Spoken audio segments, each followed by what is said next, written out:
Kerana kita yakin dan penuh percaya bahawa Allah Ta'ala mensyariatkan puasa untuk bukan kerana nak azabkan kita, dan juga bukan kerana untuk nak kita susah, tapi untuk nak uji sejauh mana kesanggupan kita, sejauh mana kesabaran kita, dan sejauh mana sungguh kita beribadat kepada Allah Subhanahu wa Ta'ala. Dalam bulan Ramadan yang bunga-bunganya akan berbuah lebat dan sedapnya selepas daripada Ramadan. Dan hari ini juga merupakan hari kita menerima sijil, menerima syahadat, kerana kita telah berjaya dari satu perjuangan besar, iaitu kita berjuang dengan lawan nafsu kita. Nafsu yang super, yang merupakan musuh dalam selimut yang amat berbahaya. Dan sebagai tanda syukur kita itu, kita laungkan nama dan kebesaran Allah Subhanahu wa Ta'ala. Allahu Akbar, Allahu Akbar, Allahu Akbar, walillahil hamd. Kita tanya dalam hati kita rasa hebatnya Allah. Kita tanya dalam jiwa kita rasa agungnya Allah. Selama mana rasa hebat, rasa bertuhan itu tidak tanya dalam hati kita, maka selama itulah kita tidak dapat jadi hamba Allah yang baik. Kerana apabila kita tidak bertuhan itu tanda kejap dalam hati kita, maka akan hilanglah maka kita akan hilanglah. Apabila rasa bertuhan itu tanda kejap dalam hati kita, maka kita hilanglah sifat mazmumah, sifat jahat dari hati.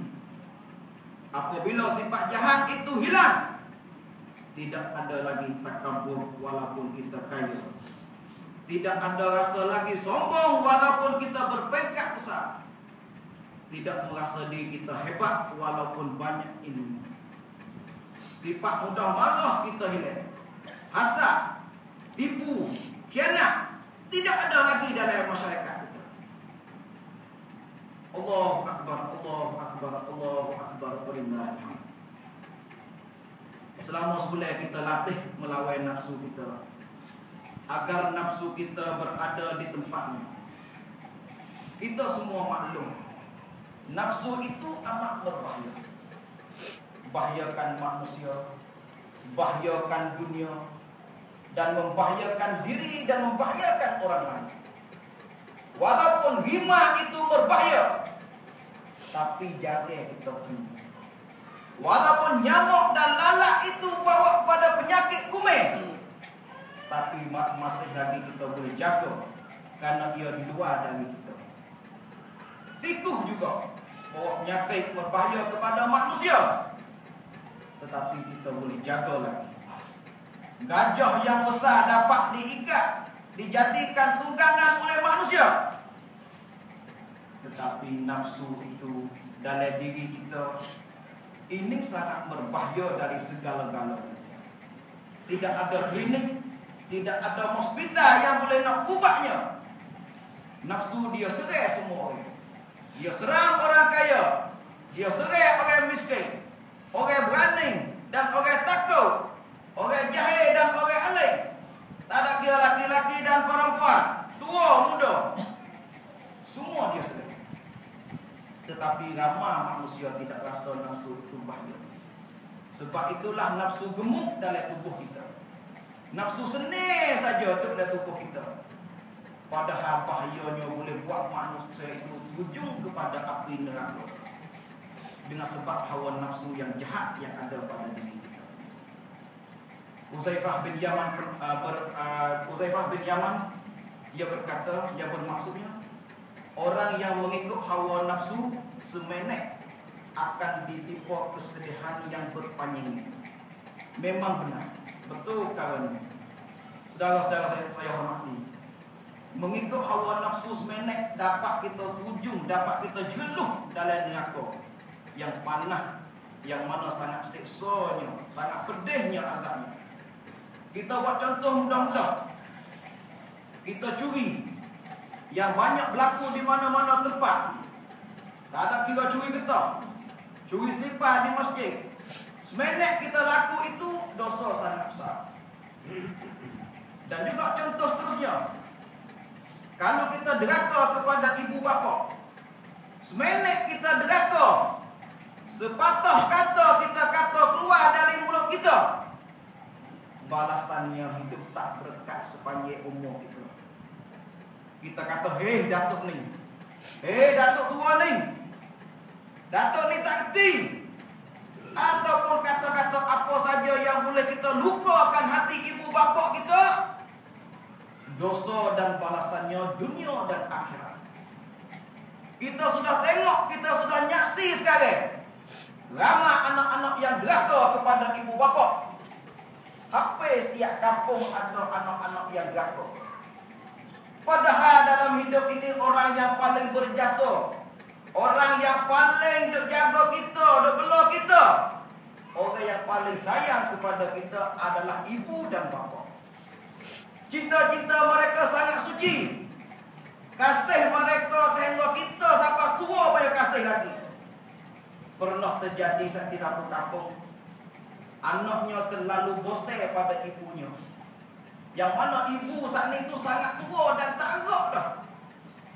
Lalu anak dia galah ibu dia bawa kepada hotel, yang mana hotel saat itu tebal oleh tebal oleh rupuk-rupuk dan lalai-lalainya dalam hotel tadi. Apabila sampai dalam hotel, anak dia kata kepada ibu yang tua saat ini, "Munduk di sini lah. Kalau menggutung baik, panjanglah umurmu. Tapi kalau menggutung tak baik, maka temunglah dengan rimah ataupun gajah." Tengok anak yang kata kepada ibu. Setitik air mata keluar dari mulut ibu. Sewaktu dia paling kepada anak dia, anak dia nak tinggal saat itu, ibu yang kata gini, "Hei anakku, sepanjang jalan yang muak jalan aku mari saat itu, aku telah tebah batah, telah tebah rupuk-rupuk jalan-jalan saat ini, sebab takut mengkelik sesat." Tengok saudara-saudara, walaupun anak dia nak buat jahat sekalipun kepada ibu, ibu dia masih cinta baik lagi, niat baik lagi, takut anak sesat nak pelik di rumah. Walaupun anak dia nak gitu, ibu lah hotel sekalipun. Allahu Akbar, Allahu Akbar, Allahu Akbar, Alhamdulillah. Sepanjang Ramadan, kita nampak seluruh masjid dipenuh oleh umat Islam. Semaya berjemaah, semaya tarawih, semua itu usaha untuk nak angkat martabat dirinya dan kualiti ibadahnya. Tapi yang paling kita bimbang, apabila lepas saja bulan Ramadan, masjid kita mula kosong. Amalan-amalan kuat yang kita buat di bulan Ramadan jadi lemah. Selepas puasa, masjid kita senyap. Setengah-setengah tempat zuhurnya ada 3-4 orang, asar ada 4-5 orang, maghrib ada 10 orang, subuh ada 10 orang. Tapi dah bulan puasa saat ini penuh di masjid. Padahal itu tidak ada ajar dalam agama Islam kita seperti itu. Hanya kita buat amal ibadat pada bulan Ramadan saja. Kita taat kepada Allah pada bulan Ramadan saja. Ibadat itu mesti kita kena buat terus. Sepatutnya bulan puasa ini kita jadi sebagai titik langkah untuk kita nak kembalikan fitrah kesucian kita, untuk kita kuatkan ibadat, dan untuk kita cari jalan ke dekat Allah Subhanahu wa taala. Allahu Akbar, Allahu Akbar, Allahu Akbar, Alhamdulillah. Semua kita harap akan menginginkan diri kita, keluarga kita, masyarakat kita, sebuah masyarakat yang baik dan bersih, sebuah masyarakat yang selamat hidup di dunia dan akhirat, sebuah masyarakat fid dunya hasanah wa fil akhirati hasanah. Islam telah buat satu garis bahawa untuk hidup di dunia ini dan dunia dan akhirat, hendaklah kita mula dari peribadi kita yang bersih, peribadi kita yang taat, rumah tangga kita bahagia, di mana isteri anak keluarga dan masyarakatnya taat patuh dan mengamalkan Islam secara seluruh. Dalam surah At-Tahrim ayat ni Allah berfirman, Ya ayyuhalladzina amanu qu anfusakum wa ahlikum nara wa quduha an-nas wal hijarah 'alaiha malaikatun ghilazun shidadun la ya'suna Allah ma amarahum wa yaf'aluna ma yu'marun. Yang bermaksudnya, wahai orang-orang yang beriman, jagalah diri kamu dan keluarga kamu dari api neraka, yang mana bahan-bahan bakarnya adalah manusia dan batu.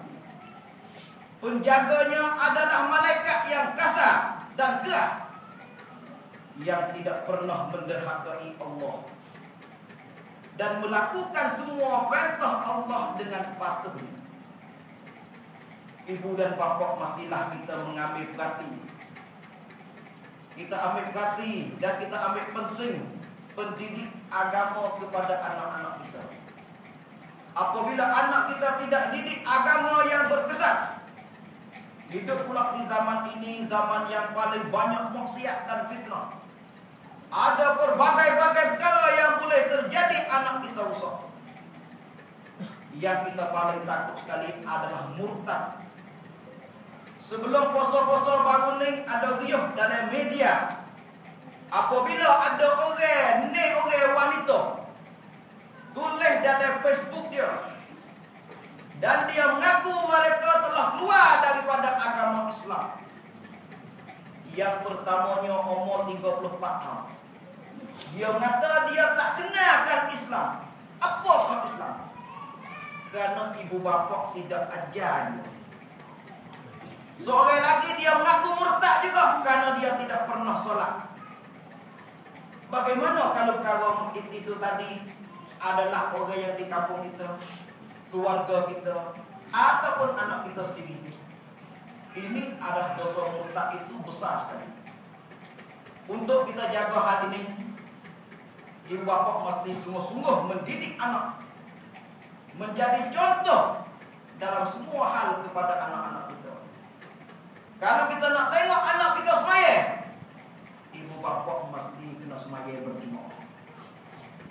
Kalau kita nak tengok anak kita jemat, ibu bapa mesti tidak membeli perkara yang basi dan yang tidak berfaedah. Kalau kita nak lihat tengok anak kita tenang, damai dan bahagia, ibu bapa mesti menunjuk pergaulan yang baik di antara suami dan isteri. Tidak kata isteri lebih daripada batas saya, dan isteri pula tidak maki kepada suami. Kalau tidak mau, janganlah halak panjang isteri sampai bertahun-tahun, karena itu satu dosa yang sangat besar. Allahu Akbar, Allahu Akbar, Allahu Akbar. Sejak zaman Rasulullah SAW hingga sampai hari ini, umat Islam menghadapi berbagai fitnah akhir zaman, yaitu dugaan dan ujian yang terpaksa dihadapi, yang mana telah terang dalam surah Al-Anfal ayat 25, wattaqu fitnatan la tusibanna alladhina zalamu minkum khassah wa'lamu annallaha syadidul 'iqab. Yang bermaksudnya, dan berhati-hatilah kamu daripada fitnah yang tidak hanya menimpa oleh orang zalim saja. Ketahuilah Allah Maha keras hukumannya. Dan banyak hadis Rasulullah SAW mementingkan bahawa antara fitnah-fitnah akhir zaman adalah satu: ramai orang yang tidak sedar diri. Inilah bahaya yang perlu kita diubah seluruh. Orang yang tidak sedar diri, tidak tahu kata diri dia ni siapa, dia duduk mana, dan dia nak pergi ke mana, bagaimana diri dia, adakah dia taat ataupun belum, ataupun dia derhaka, ibadat dia macam mana, cukupkah ataupun tak cukup, dia buat dosa ataupun tak buat dosa, dia tak rasa kata diri dia tu siapa. Ini adalah satu. Yang kedua, orang yang jual agama kerana dunia. Yang ketiga, banyak penipuan dan pengkhianatan. Yang keempat, budaya barat menjadi ikutan. Apa saja yang dibawa oleh barat, semua kita ikut. Walaupun kalau itu tidak sesuai, ataupun kalau itu lawai dengan agama, semua kita ikut. Banyaklah sangat fitnah di akhir zaman yang boleh kita rusakkan nilai dan cara hidup umat Islam. Salah satu teknologi baru yang akan timpa di atas umat Islam ialah bahaya Facebook dan Line. Kalau cara guna tidak betul, ia merupakan fitnah di akhir zaman yang sangat berbahaya. Tengok sekali, ibu bapa, anak-anak tidak ada masa untuk nak seru kerana masing-masing lekat Line dan Facebook. Sepatutnya kita gunakan Facebook dan Line untuk berdakwah, untuk kita hubung silaturahim. Tetapi apa yang berlaku hari ini? Ramai yang menggunakan Facebook dan Line untuk bersuka-suka di antara lelaki dan perempuan. Kita marah pada anak kita lekat game, lekat komputer. Tapi kita tak sedar bahawa kita orang tua ni pun lekat juga. Yang paling bahaya, ramai isteri yang joli kerana ada hubungan dengan laki-laki yang luar melalui Line. Ramai pula suami tidak setia pada isteri kerana Line. Inilah fitnah akhir zaman yang amat berbahaya menimpa umat Islam di hari ini, yang mesti kita jaga dan kita ingat. Allahu Akbar, Allahu Akbar, Allahu Akbar, lillahil hamd. A'udzubillahi minasyaitonir rajim. Bismillahirrahmanirrahim. Innamal mu'minuna ikhwah fa aslihu baina akhawaykum wattaqullaha la'allakum turhamun. Barakallahu li wa lakum fil Qur'anil 'azim wa nafa'ani wa iyyakum bil ayati wa dzikril hakim wa taqabbal minni wa minkum tilawatah innahu was-sami'ul 'alim. Aqulu qawli hadza wa astaghfirullahal 'azim li wa lakum wa lisa'il muslimina wal muslimat wal mu'minina wal mu'minat fastaghfiruhu innahu huwal ghafurur rahim.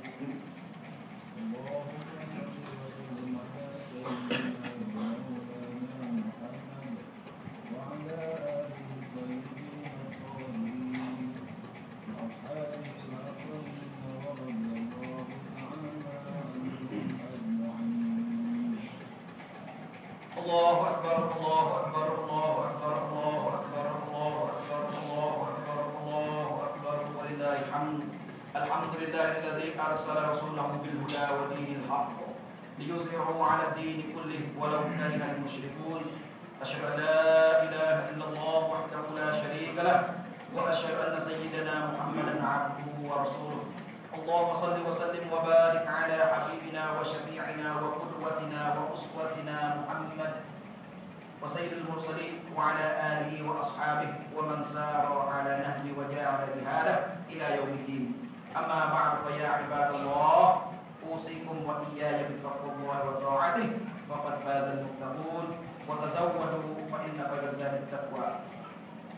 Akhir ini marilah sama-sama kita tunduk kepala kita dengan kita rendah diri dan tawaduk.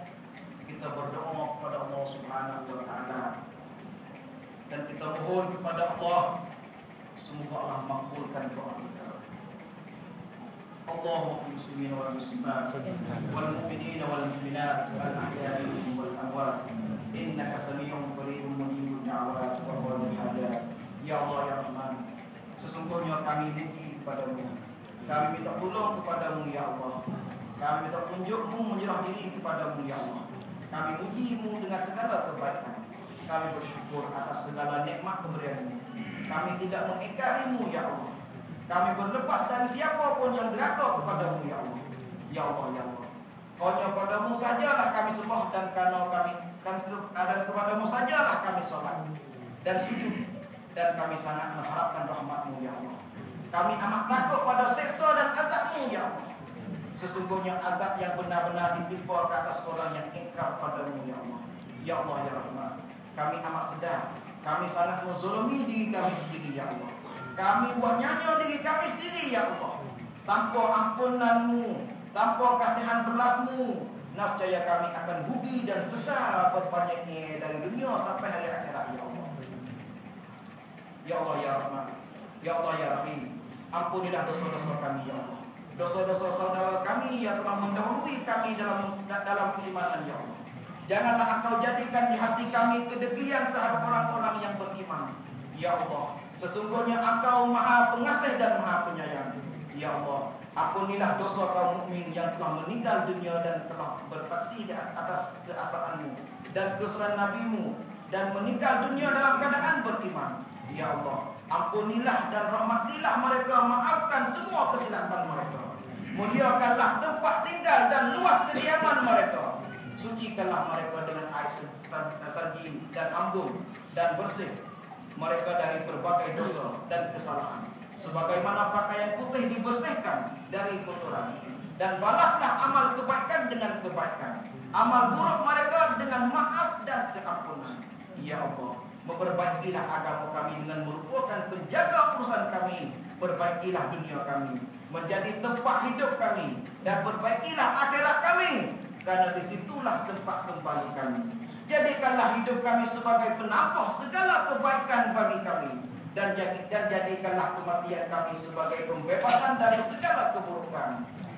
Ya Allah, kami berlindung kepadamu dari sulitnya, dan kami berlindung padamu dari sulitnya bencana, beratnya penderita, dan susah kerana setu. Ya Allah, kami berlindung kepadamu dari azab siksa neraka jahanam, dari siksa kubur, dari fitnah kehidupan dan kematian, serta dari fitnah penipu dajjal. Ya Allah, ya Tuhan kami, perbaikilah hal keadaan para pemuda dan pemudi dan muslimin dan muslimat. Jadikanlah mereka para pencinta keimanan, dan jadikanlah mereka itu indah dalam hati mereka. Tanamkanlah dalam hati mereka benci kepada semua maksiat, benci pada semua kejahatan, benci pada zina, benci pada perkara mabuk, benci pada dadah, benci pada daun ketung, dan benci pada perkara-perkara yang merusakkan kehidupan mereka dunia dan hari akhirat. Dan jadikanlah mereka orang yang lurus dan dengan rahmat-Mu, ya Allah. Engkaulah yang Maha Penyayang dan Maha Pengasih. Rabbana atina fid dunya hasanah wa fil akhirati hasanah wa qina adzabannar. Ibadallah, innallaha ya'muru bil 'adli wal ihsan wa ita'i dzil qurba wa yanha 'anil fahsya'i wal munkari wal baghi ya'izukum la'allakum tadhakkarun. Fadhkurullaha 'azima yazkurkum washkuruhu 'ala ni'amihi yazidkum was'aluhu min fadlihi yu'tikum wa la dzikrullahi akbar. Wallahu ya'lamu ma tasna'un. Kullu 'amin wa antum bi alfi khair.